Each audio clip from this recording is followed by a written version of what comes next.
Hi everyone, today I'm going to be colouring this lovely little group of leaves. This is from Johanna Basford's free download book Flourish. I will put a link to it in the comments, in the description I mean, and you'll be able to have a go at it yourself. I'm going to start off with number 57. I'm going to start colouring away and I'll talk to you a little bit more. Now the idea for this particular group of leaves, I thought I would give it a sort of autumnal feel. It's that time of the year at the moment, and I thought it would be fun. But as you can see, I'm just starting with the green. I'm going to do a light layer of green, and then I'm going to add in some browns and other colours, and then blend them in to show you one way of doing it. And then we'll have a go using different techniques for the different leaves and see how it goes. Now, leave the stalk. I'm just going to put that one aside, and I'm going to grab my next colour, which is going to be number 49. And I'm going to start with the stalk, stem, stick, I don't know, and pop some of that on there. And then I'm going to start to take some of this colour into the bottom of the leaf. Now, you see I'm doing a round and round movement. I find that blends in the colours better. So with some brands of pencil, when you do this movement, you can actually see the colour moving around on the page. With the Ergosoft, I find that it just tends to layer one layer on top of the other, rather than actually moving the colour around. It's quite hard to imagine and describe unless you're actually using them, but I find with Derwent Light Fast and sometimes Prismacolor, if you use a really thick layer, you can actually see the colours moving. But we're just going to keep this layered over. It doesn't work in quite the same way. So you can see what I'm going to do is try and graduate the colour from the bottom in a darker brown, and then up lighter towards the top where it's going to blend into the green that we've put there already. So I'm pressing quite hard towards the bottom of the leaf here and trying to get quite a bit of colour down on the paper, and then lighter up towards the top. Now I print this on Bristol board. Although Johanna recommends, I'm going to go back in with my 57, although Johanna recommends using printer paper as fine, I find it a little bit thin for me. I prefer a slightly thicker paper. Now cardstock I used to use, just basic printer cardstock paper was absolutely fine, but when I discovered this Bristol board, it was just lovely. It's really smooth to touch. It feels really silky soft, but it's still got enough tooth in there so you can put some layers of colour down. You don't want it really completely smooth, or else you can't build up too many layers of colour, because the colour goes into the layers of the paper. So you can see I'm going over the top, and what I'm going to do, in where there's this overlap of the two colours, I'm going to take a different shade. I'm going to take this number 4, this orange, and just do across this sort of centre section. I'm just going to start gently. I don't want to layer down a big thick neon splodge in the middle. I'm just going to blend it in. So anyway, this you don't want really smooth paper, but I find for me this works really well. I did try it out with some felt pens the other day, or markers, whatever you might call them, and it was rubbish. I have to admit. Basically the wet from the marker pen just took the top layer off the paper, which was really nasty. So I wouldn't recommend it if you use pen at all. But I will put a link to what I buy. I'm going back in with my number 49 now to do some more work on the bottom. I'll put a link to it in case you're interested. It is expensive, and you will need to be very careful to make sure that your printer can take that thickness of paper, because it's a thicker paper than normal printer paper. Then you need to just be absolutely sure that your printer can cope with it. Mine only just does. I'm just going to rub out that bit of splodge that I made.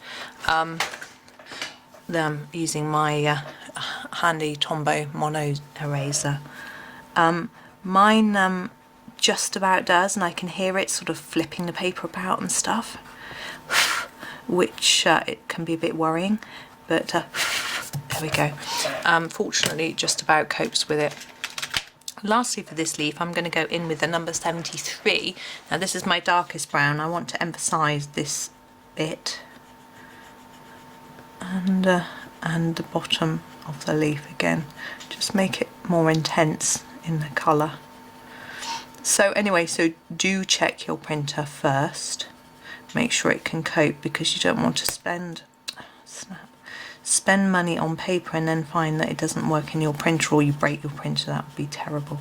So just check your instruction booklet, or if you haven't got it or don't know where it is, check with the manufacturer, go to their website, it should have information about it all. I'm just going to tidy up the edge a little bit back with the 49. I've just noticed here looks a bit where I erased. There we go. There we go. Now, as you can see, what we've done with this one is we've graduated the colour up through the leaf. But there are other ways that we can approach an autumn leaf, so we're going to try some different ideas. So for these three little ones here, we're going to use our number 76, which is quite dark. We're going to do a dark tip on the leaf. Now you can see I'm not pressing that hard, and I am shading downwards still. What I mean is I'm doing it harder at the tip and gently releasing the pressure towards the middle of the leaf. And I don't want it to be a totally hard edge. There we go. And I'm thinking I'm going to do the same on these as well. Oh gosh, there's an emergency vehicle going by. I don't know if you can hear it. Anyway. So sorry about the telephone ringing then. I'm just going to carry on with the dark brown. But someone is always bound to ring when I'm recording. I think it's just one of those things. I think they call it Murphy's Law or something. So I've done these little dark brown tips, and I'm going to go in with a different shade of green than I've used already. This is number 52, and for these small leaves I'm just going to use it across the whole leaf. So we've basically got a green leaf with a brown tip on the end. There we go. Now with that slightly bigger one there, I might do something slightly different, but I'll just do all these little ones in the same way. So what I'm going to do with this one is I'm going to do this darker green for a bit, and then I'm going to fade it out towards the bottom. Can you see I'm applying a lighter pressure near the bottom to make it lighter, and then I'm going to use the number 50 just to lighten up this bottom part, just so it looks a bit different, and go all the way over. Now I really like the colour of the 50 on top, so I'm just going to put it on top of all of these because I like it. There we go. So that's that. I'm just going to put a few of my pencils away, or so I'm going to get very muddled. Right, so next leaf we're going to do this little set here. Now they're quite small, so there isn't much of a space to do lots of different colours. So what I've decided to do is just do a couple of colours, and I'm going to do the tip in this number 16, which is, I always think it's quite a gold colour, and exactly the same in the way we did the tip on the other green ones. Is just more pressure at the very end, and then dragging that colour down towards the middle with lighter pressure all the way through the leaves. Now I quite fancy doing these in more of a orangey colour, but I'm not going to go for the really bright orange that we used last time. I'm going to use the number 42. So I'm just going to put on a gentle to start with and see how it's going to come out. I don't know if it's going to contrast much with the gold unless I put a bit more pressure down on there. There we go. And what I'm going to do is go back in with that goldy colour to emphasise those end parts and sort of blend it in. So that's to remind you, oops, it is number 16. and just blend it through. I'm putting more pressure on, as you can see now, just pushing a bit harder, getting all that colour through. There we go, it's quite bright, isn't it? Now these two I'm going to do the same as each other, and I am going to choose to just do them quite brown. So I'm going to go back to this dark brown, the number 76. This time I'm going to use it at the bottom just to make it different, and we're going to go up the leaf a bit further. So you can see again it's darker at the bottom and then lighter as we go up the leaf. You can see I'm ignoring Johanna's lines, as they look very pretty, and I think they'll just work well looking as being able to see them through the brown. So there we go, and the top part I'm going to do in this number 73. And again I start dark on the tip, then lighter so that we can just gently blend it into the brown that's there already. Take it right down.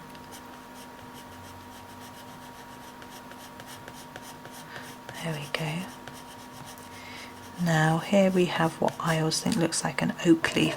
Now I'm not sure whether, I know oak leaves are brown sometimes and green together, but I'm never sure whether they're green on the middle brown on the outside. I think I'm just going to go in with this brown. I've got it in my hand, it's the same one, so it's number 73.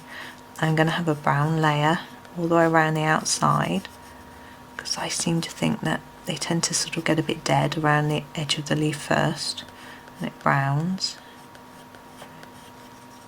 So I'm going to just go around, and you can see it's quite a harsh line at the moment. What I'm going to do is then blend that in gently, so you can see I'm just scumbling it on the edge so that we've got a line that we can blend into our next colour. Now you could do lots of layers of different colour here, but it's quite a small leaf, which is rather nice, keeps it nice and simple. So what I'm going to do is just do I'm going to go in probably with a green right away, number 56. Let's hold it in shot so you can see it, number 56. So I'm just going to blend that in, and you can see there's quite a defined gap because these colours aren't very close together. We're blending in a little bit to the edge of the brown, so there's no white gap, and that gives us that impression that this edge of the leaf is sort of browning, but the rest of it isn't yet. Now this one to me looks more like a maple. Now maples are more red, so I'm going to go in with my very darkest orangey red. This is number 2, I think it's the orangey red. It might be the red. Anyway, I'm going to just start and do a gentle layer all over, and then we're going to add some orangey colours in some parts of it. Now I often find with these maple leaves, which is what I'm trying to imitate, they can be a bit dead on the very ends, and yet the rest of the leaf is a beautiful rich colour. But I think I'm just going to go for a dark red on the end. I think it looks prettier. It's also quite difficult to make something look dead. Not very nice, is it? So we'll do this dark red, and you can see I'm just putting a harder colour, harder pressure in the corner, like towards the middle, like I have with a lot of the other leaves. But next I'm going to take this orange, which is number 24, and just take this in further, so it's a bit darker on the tips.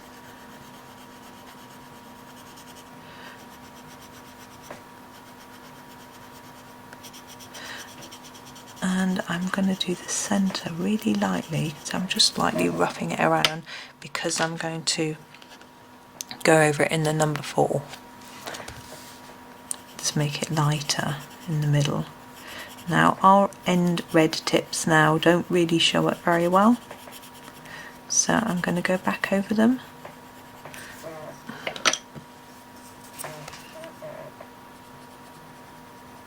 I want to emphasise that red, so I'm going to bring it down a bit more. Fine with the Ergosoft because they're quite a hard pencil. Sometimes have to layer up a little bit, but that's okay. There we go. And I'm also going to do some more of this layer of the 24. Wow, that's quite a nice colour. I rather like this. Sometimes think you can't get intense colour with the Ergosoft, but you feel patient and you layer it up. You certainly can. So lastly, back in with the 4. Now I'm not going to do a background on this little picture.